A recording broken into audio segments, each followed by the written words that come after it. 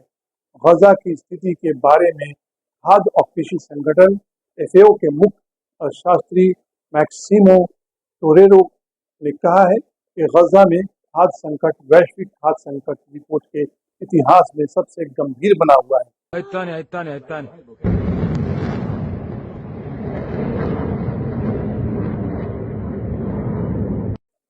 जिसमें लगभग 22 लाख निवासी अभी भी भोजन और सहायता की सख्त जरूरत है। खाद्य के इंतजार में वो आए दिन भटकते रहते हैं। गजा में यह संकट और गहरा गया है। मार्च से ही अप्रैल 2024 के बीच गजा की आधी आबादी अकाल जैसी स्थिति का सामना कर रही है, जबकि दिसंबर 2023 से फरवरी 2024 के बीच यह आंकड़ा 1/4 था। फिलिस्तीनी संगठन TPS ने संयुक्त राष्ट्र से एक स्वतंत्र जांच की से लेकर के मांग की है।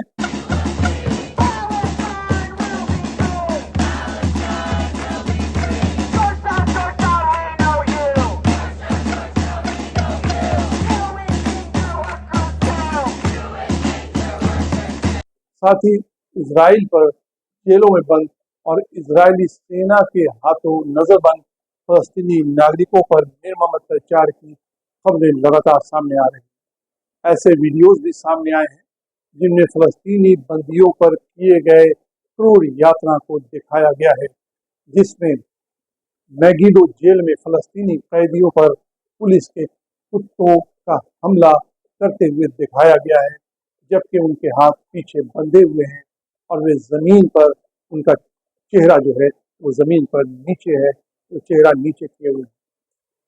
दावा है कि यह वीडियो इजरायली जेलों और हिरासत शिविरों में फलस्तीनी बंदियों पर की जा रही जुल्म और बर्बरियत की सिर्फ एक छोटी सी झलक है।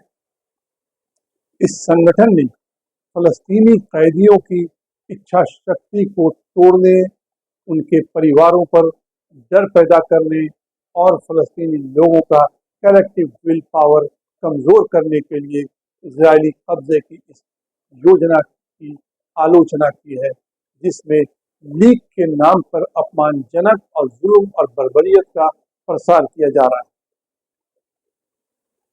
इल्जाम है कि मंत्री इतामार बेन गवीर पर इन वीडियोस को जानबूझकर लीक कर रहा है, ताकि फलस्तीनियों को जलील और डराया सके, साथ ही ज़ियोनिस्ट यहूदियों को पुश किया सके और उनकी वाहवाही लूटी जा सके, और इस तरह उन इजरायली जनता का भी समर्थन हासिल किया जा सके जो युद्ध का विरोध कर रहे हैं और जंगबंदी की मांग कर रहे हैं।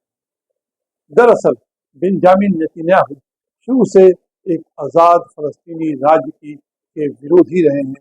गजा में अमेरिका के खुले समर्थन के बल पर वो गजा में फलस्तीनी नागरिकों का जनसंहार में लगे। वहीं वेस्ट बैंक में लगातार अवैध यहूदी बस्ती के निर्माण में भी वो लगे हैं।